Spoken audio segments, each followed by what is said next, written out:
স্ত্রীকে খুশি রাখতে হলে কি কি করণীয় টিপস দিয়ে দাও। বউ সিধা রাখতে হইলে মাই দিতেইব। ইচ্ছে করে তোমায় ধরে বন্দি করে রাখি, একটিবারে হও না। আসসালামু আলাইকুম। দ্বিতীয় সন্তানের মা বাবা হওয়া উপলক্ষে মিশারির আব্বু আমাকে গিফট করেছে। কি গিফট করেছে সেটা আমি নিজেও ভালো করে দেখিনি, কারণ এত তাড়াহুড়া ছিল। গিয়েছি, উনি পছন্দ করেছে আর নিয়েছে। কারণ এত ভিড়ের মধ্যে এত দেখা দেখিরও সময় পাই নাই, একটু সময় করে যে খুঁজে খুঁজে এইটা না সেইটা, সেইটা না সেইটা একটু কিনবো, সেই সময়টাও ছিল না। নাও, তো উনি আমার জন্য কি গিফট এনেছে চলুন দেখে নেই। যদি আমি সাথেই ছিলাম, আমি এখনো ভালো করে দেখি নেই, যে বাসায় এনে যে রাখছি, খুলিও নাই দেখিও নাই। তুমি দেখছো? ও দেখে নাকি।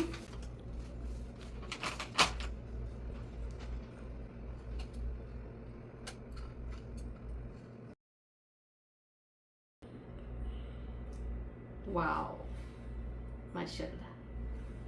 আচ্ছা, এটা আমার কততম কানের দুলের জোড়া বলো তো তুমি? এটা কয় নাম্বার কানের দুল আমার? 8-10তম তো এমনি। আর 10তম হিসাব করে বলছো? এমনি দিয়ে বলতেছো। আচ্ছা, এটার একটা দানা ভিতরে গেল কাকে? আচ্ছা হয়েছে। তুমি শিওর 8-10তম কানের দুল এটা আমার? আরো বেশিও হতে পারে। যাই হোক, এত যদি শিওর করে ওনাকে বলি আর ভবিষ্যতে পাবো না কিছু। তো এই যে দেখুন, উনি খুশি হয়ে আমার জন্য এই যে কানের দুল কিনে দিয়েছেন। এই কানের দুলগুলো হচ্ছে 22 ক্যারেট স্বর্ণের। তবে 22 ক্যারেটের মধ্যেও দুই ধরনের স্বর্ণ রয়েছে। একটা হচ্ছে একটু সাদাটে রঙের, আরেকটা হচ্ছে লালচে রঙের। তবে যেটা লালচে রঙের সেটার দাম এবং মান দুটাই কিন্তু বেশি। তো আমার কানের দুলও কিন্তু একটু লালচে কালারের। এখানে ওজন কতটুকু জানেন? ওজন হচ্ছে 1 ভরি এবং মূল্য হচ্ছে বাংলাদেশি টাকায় প্রায় 1,20,000 টাকা। গহনার মজুরি প্লাস ভ্যাট সহ। আর এই দেশের নিয়ম হচ্ছে যেই গহনা যত সুন্দর ডিজাইনের সেই গহনার দাম তত বেশি। তো দুলগুলো আয়তনে দেখতে ছোট হলেও এটা কিন্তু অনেক হেভি, যেই কারণে ওজন হয়ে গেছে 1 ভরি, মানে 12 গ্রাম। পরবো পরবো না আমি এখনো, দেখুন তো আমার জন্য আনছে, আমি একটু পরে দেখবো না? কবে পরবো? পরে হুক লাগানো, মানে পেঁচানো হুক। আমি পেঁচানো হুকই পছন্দ করি, তাহলে আর পরে না কানের দুলটা। তো যত পাতলা দুল আর কি পরা যায় কানের মধ্যে সবসময় ততই ভালো।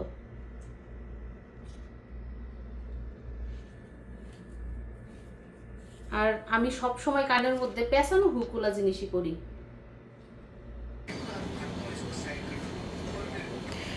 তো আমি সবসময় ছোট ছোট কানের দুল পরি। তো এখন কানে এই দুলগুলো ছিল এবং এগুলো খুলে তারপর ঝুমকা পরবো।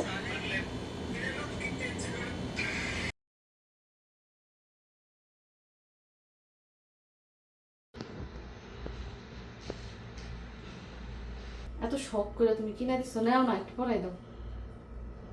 এই জীবনের প্রথম উনি আমাকে কানের দুল নিজের হাতে পরিয়ে দিচ্ছে। বিসমিল্লাহির রহমানির রহিম।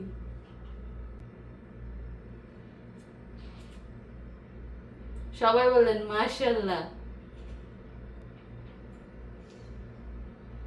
পারতেছ না? হয়েছে?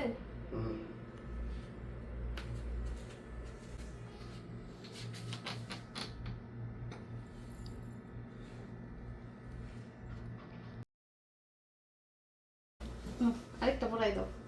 বেজর পরাইতে হয় না, তাই না? লাগা করছো কেন?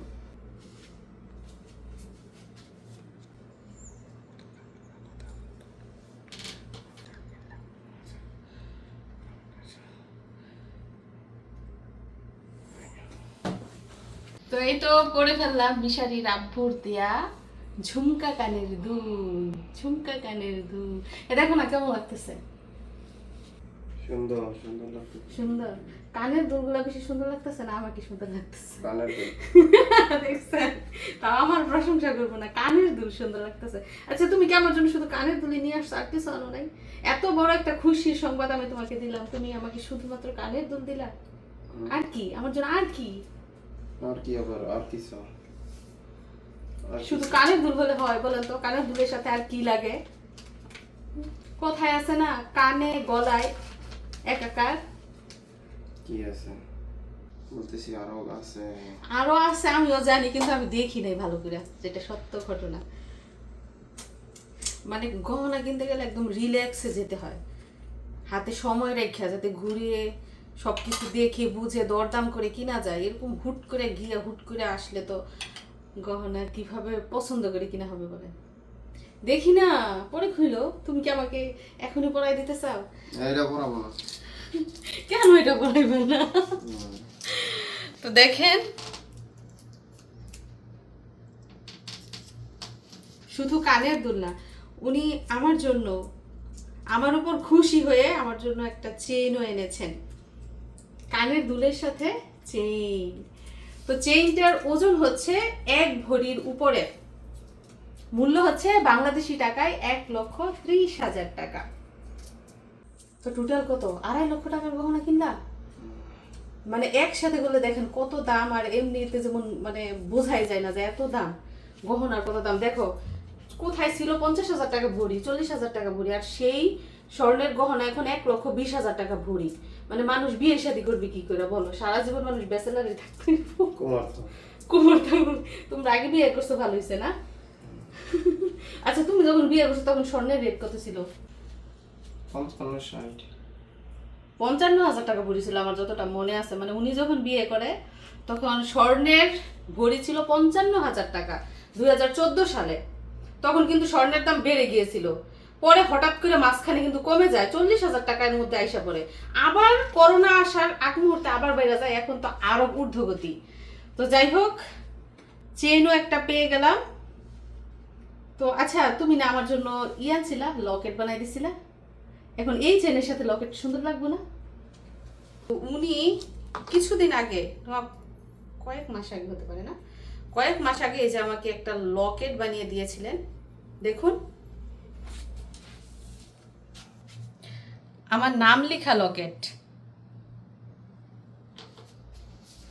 তো এই লকেটের সাথে যে চেইনটা, এই চেইনটা অনেক ওজন, 1.5 ভরির উপরে এই চেইনটার ওজন। তো এত ওজনের চেইন কিন্তু সবসময় পরে রাখা যায় না গলায়, তাছাড়া এই চেইনের সাথে লকেটটা মানায়ও না। তো আমি ভাবছি এই চেইন থেকে লকেটটা খুলে ট্রান্সফার করব এই চেইনে।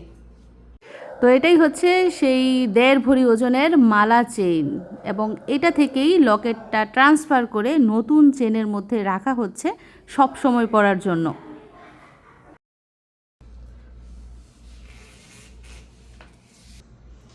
তো পরিয়ে দাও, চেনটা কেন বাদ থাকবে? চেনটা না তো কষ্ট পাবে।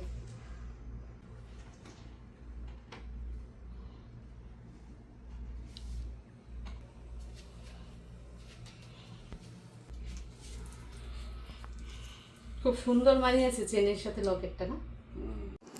এই যে এটা হলো আমার নতুন চেইন, এবং নতুন চেইনের সাথে লাগানো হয়েছে এই যে আমার নাম লেখা লকেট। কি মানিয়েছে? তো আগের চেইন থেকে এই চেনের মধ্যেই কিন্তু লকেটটা বেশি মানিয়েছে, তাই না? আর চেনের সাথে যে লকেটটা দেখতে পাচ্ছেন, এটার ওজন হচ্ছে 5 আনা, আর চেইনের ওজন তো 1 ভরির বেশি, সেটা আগেই বলেছি। আচ্ছা তোমার এখন কোন জিনিসটা বেশি সুন্দর লাগতেছে, কানের দুল না গলার চেন? চেন। কেন? লকেটের সাথে মিলছে দেখা? এমনি চেনটা সুন্দর আছে। তুমি আমাকে বিয়ের সময় যে একটা চেন দিছো মনে আছে? এটা কি সিঙ্গাপুরি চেন ছিল? না। আর চেনটার কি ধরন জানেন? মানে শুধু লম্বা হইতো, লম্বা হইতে হইতে এত লম্বা হয়ে গেছে, সুতার মতো। সুতার মতো চিকন হইতে হইতে একদম লম্বা হয়ে গেছে চেন। ওটা মনে হয় সিঙ্গাপুরি চেনই ছিল বিয়ের সময় যেটা ছিল। পরবর্তীতে যত চেন কিনেছে আপনার ওই লম্বা চেন আর কিনে নেয়, যে আস্তে আস্তে লম্বা হয়ে যায় এরকম। শান্তি লাগতেছে ভিতরে। আল্লাহ, উনি আমাকে বলছিল আমার জন্য নাকি বড় কোনো গহনা কিনে দিবে। তো বড় গহনা না কিনে তুমি এগুলো কিনে দিলা কেন? Short short. তুমি তো পছন্দ করছো। তা ঠিক, মানে আমি ওনাকে বলেছিলাম যে সব সময় যাতে পরা যায়, যেহেতু উপহারের একটা জিনিস উনি এত খুশি হয়ে আমাকে দিয়েছে, তো আমি চেয়েছি যে সব সময় এগুলো আমার গলায় আর কানে থাকুক। বড় গহনা তো সব সময় পরে থাকা যায় না, এজন্য আমি বলেছি একটু পাতলার মধ্যে নাও। পাতলা হলেও তো 1 ভরির মধ্যে হয়ে গেছে, দুইটাই 1 ভরি আর আরেকটা 1 ভরির একটু বেশি। তো এর থেকে বড় কানের দুল উনি পছন্দ করছে, বড় বড় ঝুমকা। তো এগুলো তো সবসময় পরে থাকা যায় না, এর জন্য আমি বলেছি যে মিডিয়াম সাইজের নাও। পরে গিয়ে এগুলো নিয়েছি। যাই হোক, আমি খুবই খুশি ওনার কাছ থেকে এত সুন্দর উপহার পেয়ে। তো তোমার কেমন লাগতেছে? খুবই ভালো লাগতেছে। নেক্সট টাইম কি আরো আরো উপহার দিতে চাও তুমি আমাকে? আর অনেক অনেক অনেক অনেক উপহার? বেঁচে থাকলে ইনশাল্লাহ। আসলে উপহারের কোনো শেষ নাই। আমিও দোয়া করি তুমি সবসময় সুস্থ থাকো, যাতে করে সবসময় উপহার দিয়ে যেতে পারো আর আমাকে এভাবে খুশি রাখতে পারো। তো আমার দর্শকদের কিছু বলো, তুমি তো খুব কম কথা বলো। আমার দর্শকরা বলে তুমি বলো কথাই বলো না, আর দিনে কয়টা কথা বলো? কথা করার সময় নেই আমার, ব্যস্ত। ব্যস্ত বলে কথা বলার সময় নাই? মহিলারা কথা বেশি বলে সেটা জানি, পুরুষরা তো মোটামুটি কথা বলা দরকার, মানে প্রয়োজন ছাড়া, প্রয়োজনের অতিরিক্ত একটা কথা বলবো না। দর্শকদের বলবো যে সবাই আমাদের জন্য দোয়া করবেন, সবাই ভালো থাকুক, সুস্থ থাকুক, আপনারাও ভালো থাকেন। আর স্ত্রীকে খুশি রাখতে হলে কি কি করণীয় টিপস দিয়ে দাও কিছু, আমার কিছু পুরুষ দর্শকদের। বউ সিধা রাখতে হইলে মায়ের দিতে হইব। তো আপনারা মধুর মধুর মাইট দিয়েন আপনাদের স্ত্রীদের, তাহলেই সংসার সুখের হবে, স্ত্রীও সুখে থাকবে, খুশি থাকবে, তাই না? তো আমার যত স্বর্ণের গহনা, স্বর্ণের অলংকার রয়েছে সবই হচ্ছে সৌদি আরবের স্বর্ণ, 22 ক্যারেটের স্বর্ণ। তবে এই স্বর্ণ ভেঙে যদি বাংলাদেশে গহনা বানানো হয় তবে কিন্তু তারা 21 ক্যারেটের স্বর্ণ দেয়। যাই হোক, এইবার সৌদি আরব থেকে এই গহনাগুলোই আমার জন্য কিনা হয়েছে। যাই হোক বন্ধুরা, অনেক হাসি ঠাট্টা করলাম, অনেক আনন্দ করলাম। আজকের মতো বিদায় নিব, আর আমার গহনা দেখে কেমন লাগলো কমেন্ট করে জানাবেন। সবাইকে ধন্যবাদ জানিয়ে আজকের মতো বিদায় নিচ্ছি, আর দোয়া করবেন আমাদের জন্য, এভাবেই যেন সবসময় হাসি খুশি থাকি। আল্লাহ হাফিজ।